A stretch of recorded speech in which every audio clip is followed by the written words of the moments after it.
27 barrels full of apples cost £25 13 shillings and threepence, what would the same barrels be worth if they had been packed by a dishonest person who only put in 7/9 of apples in each barrel, and the rest sawdust?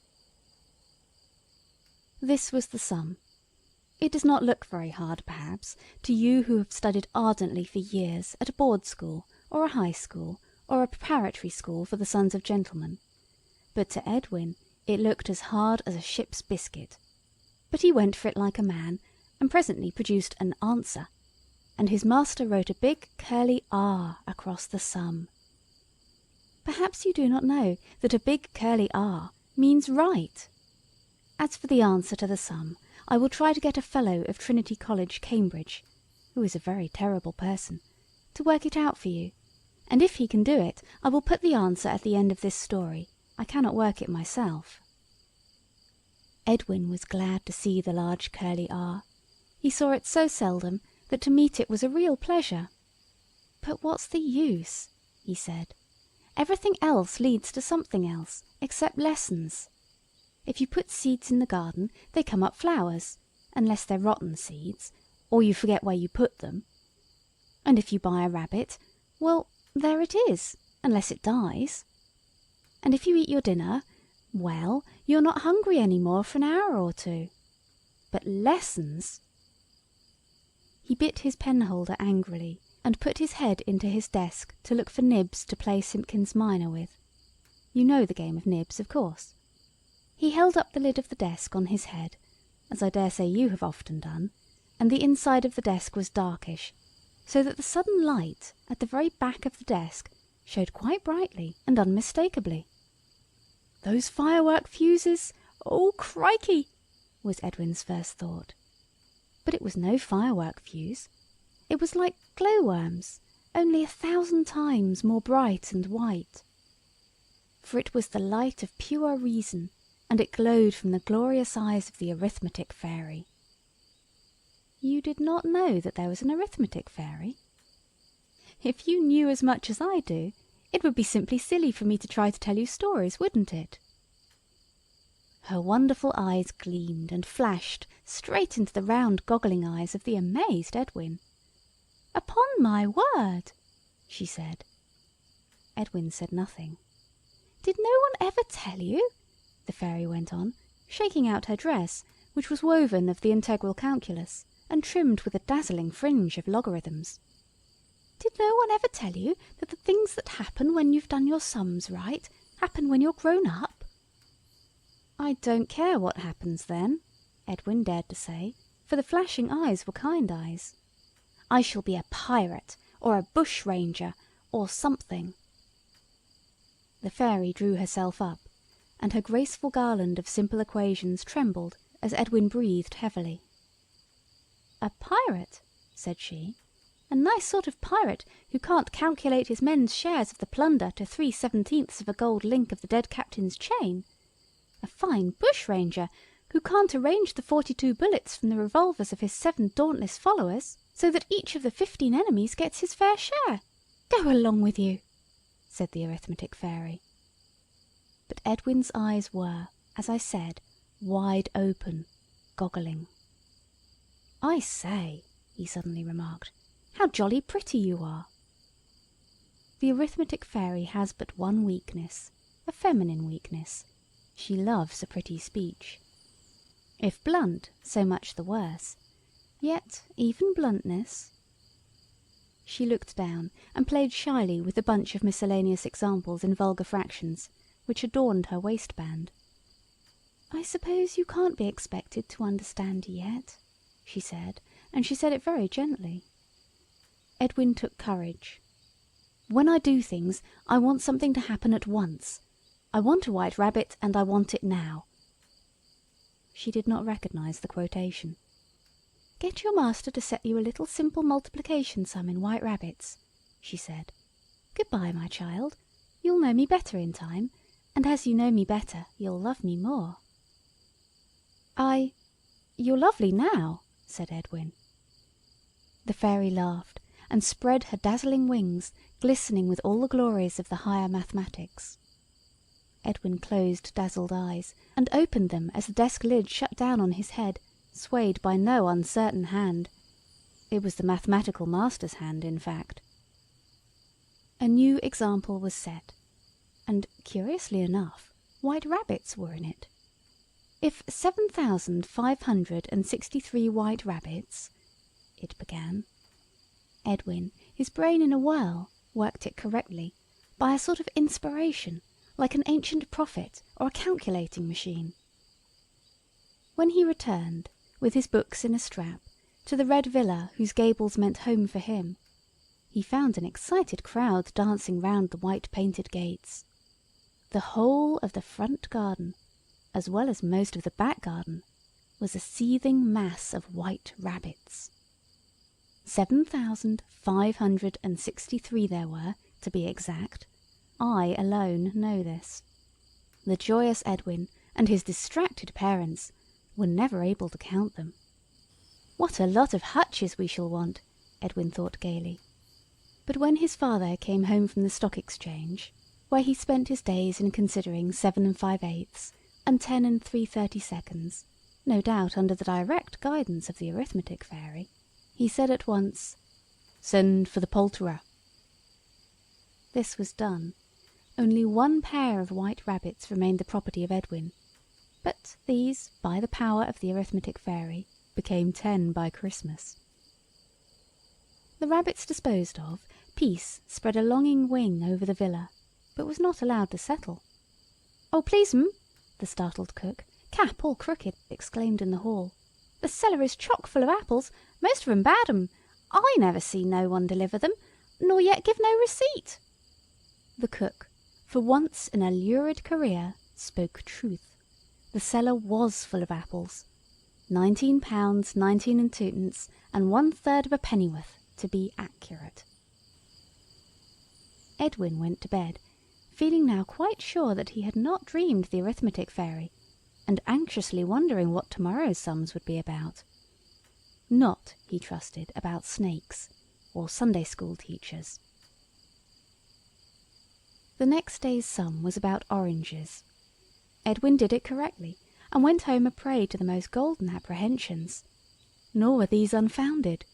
The whole of the dining room, and most of the hall, up to the 7th step of the neatly carpeted stairs, was golden with oranges. Edwin's father said some severe things about practical jokers, and sent for the greengrocer.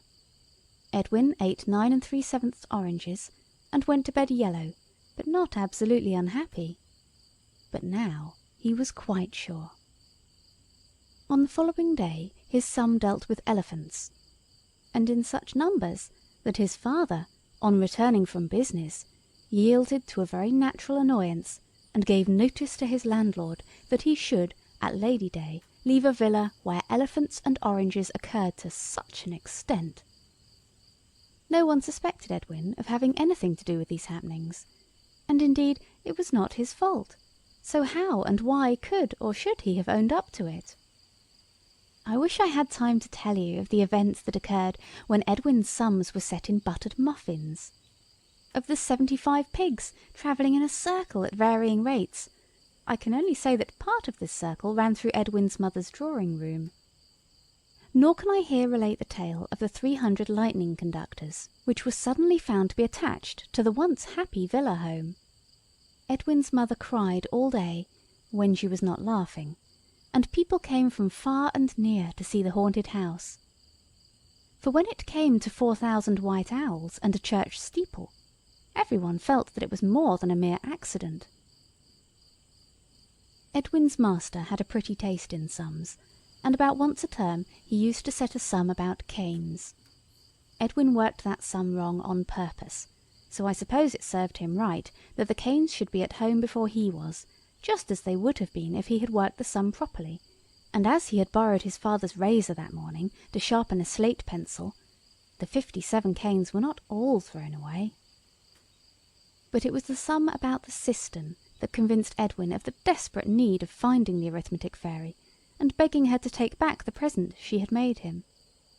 It is not polite to ask this, but Edwin had to do it. You see, in the sum The cistern had to leak 3 pints in 13 minutes and a quarter. But the cistern at home happened to have a little leak of its own already, where Edwin had tried his new drill on it, and the 2 leaks together managed so well that when Edwin got home he found water dripping from all the top bedroom ceilings, and the staircase was a sort of Niagara. It was very exciting, but when the plumber came he let Edwin's father know all about the little drilled hole, and Edwin got the credit of the leak in the sum, which was much larger and most unfair. His father spoke to Edwin about this matter in his study, and it was then that Edwin saw that he must put an end to the sums that came true. So he went up to his bedroom with his candle and his arithmetic book. Directly he put the candle on the chest of drawers, a big splash of water fell right on the flame and it went out. He had to go right downstairs to get another light. Then he put the candle on the dressing table. Splash! Out it went. Chair! Splash! Out. At last he got the candle to stay alight on the wash-hand stand, which was, by some curious accident, the only dry place in the room. Then he opened his book. Somewhere in the book he knew there must be something that would fetch the fairy. He said the multiplication table up to 9 times. After that, as you know, the worst is over. But no fairy appeared. Then he read aloud the instructions for working the different rules, including the examples given. There was no result. Then he called to the fairy, but she did not come. Then he tried counting. Then counting and calling mixed with other things, like this: "Oh, good fairy, 1, 2, 3, 4, 5, 6, 7, do come and help me. 8, 9, 10, 11. Beautiful, dear, kind, lovely fairy. 9 nines are 81. Dear fairy, do come. 7,200,659. I will always love you if you will come to me now. 3/7 of 5/9 of 5/12 of 16/50. You were so kind the other day. 2 and 2 are 4, and 3 are 7. Do come now. You've no idea what an awful mess you've got me into. 7 nines are 63, though I know you meant it kindly. Dear fairy, 13 from 37 leaves 24. Do come and see what a hole I'm in. Do come, and the product will give you the desired result." Edwin stopped, out of breath. He looked round him for the fairy. But his room, with the water dripping from the roof and the wet towels and basins on the floor, was not a fairy-like place. Edwin saw, with a sigh, that it was no go. "I'll have another go in prep tomorrow," he said. This he did. The mathematical master was pleased with himself that day, because he had succeeded in preventing his best boy from yielding to the allurements of the headmaster and the classical side. Of course, his class knew at once what kind of temper the mathematical master was in. You know we always know that. And Edwin ventured to ask that the examples that day might be about a model steam engine. "Only one, sir, please," he was careful to explain. The master kindly consented, and by great good fortune the example did not deal with a faulty boiler, nor with any other defect, but concerned itself solely with the model engine's speed. So Edwin knew, when he had worked his sum, exactly what pace the model engine he would find at home would be good for. He worked the sum right. Then he put his head into his desk and began again. "Oh, good fairy, if a sum of £4,700 is to be divided between A, B, and C, do come and help me. 3/10 of a pound is 6 shillings, dear fairy. 11, 12, 13, 14. Oh, lovely fairy," and so on. But no fairy came, and Simpkins minor whispered, "What are you chunnering about?" and stuck a pin in Edwin's leg. "Can't you do the beastly example?" Then, quite suddenly, Edwin knew what he had to do. He made up an example for himself. This was it. If 7,535 fairies were in my desk at school, and I subtracted 710 and added 1,006, and the rest flew away in 783 equal gangs, how many would be left over in the desk? When he had worked it, the answer was 1. Very quickly he opened his desk again, And there was the Arithmetic Fairy, looking more lovely than ever, in a rich gown of indices, lined with surds, that fell to her feet in osculating curves. In her hand, like a sceptre, shone the starry glory of the binomial theorem, but her eyes were starrier still. She smiled, but her first words were severe. "You careless boy," she said, "why can't you learn to be accurate? It's the merest chance you got me. You should have stated your problem more clearly, and you should have said 7,000 arithmetic fairies. Why, suppose you had found one fairy on your desk, and it had been the grammar fairy or the football fairy. What would you have done then?" "Is there a football fairy?" Edwin asked. "Of course. There's a fairy for everything you have to learn. There's a patience fairy, and a good temper fairy, and a fairy to teach people to make bread, and another to teach them to make love. Didn't you really know that?" "No," said Edwin, "but I say, look here." "I am looking," she said, fixing her bright eyes on Edwin's goggling ones, exactly as at their first meeting. "No, I mean, oh, I say," he said. "So I hear," she said. "No, but no kid," said he. "Of course there isn't any kid," said she. "Dear, kind, pretty fairy," Edwin began again. "That's better," said the fairy. "Didn't you hear all I was saying to you yesterday, when the water was dripping from the ceiling all over the room?" "From 19 several spots. Of course I did." "Well then," said Edwin, "you mean that you're tired of having things happen when you do your sums correctly. You prefer the old way." "Yes, please," said Edwin, "if you're sure you don't mind. I know you meant it for kindness, but, oh, it is most beastly when you get into the thick of it." He was thinking of the elephants, I fancy. "I only did it to please you," said the fairy, pouting. "I'll make everything as it was before. Does that please you? And there's your third wish. You know we always give 3 wishes. It's customary in the profession. What would you like?" Edwin had not attended properly to this speech, so he had only heard "as it was before," and then "what would you like?" So he said, "I should like to see you again some day." The Arithmetic Fairy smiled at him, and her beauty grew more and more radiant. She had not expected this.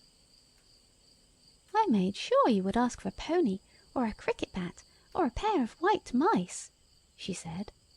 "You shall see me again, Edwin. Goodbye." And the bright vision faded away in a dim mist of rosy permutations. When Edwin got home, he heard that a model engine had been discovered in the larder, and had been given to his younger brother. There are some wrongs, some sorrows, to which even a pen like mine cannot hope to do justice. Edwin is now a quiet-looking, grown-up person in a black frock coat, and his hair is slowly withdrawing itself from the top of his learned head. I suppose it feels itself unworthy to cover so great a brain. The fairy has been with him, unseen, this many a year. The other day he saw her. He had been Senior Wrangler, of course, that was nothing to Edwin, and he was Astronomer Royal, but that, after all, he had a right to expect. But it was when he took breath from his researches one day, and suddenly found that he had invented a brand new hypernebular hypothesis, that he thought of the fairy, and thinking of her, he beheld her. She was lightly poised above a pile of books based on Newton's Principia, and topped with his own latest work, the Fourth and Further Dimensions. He knew her at once, and now he appreciated more than ever in his youth the radiance of her eyes and of her wings, for now he understood it.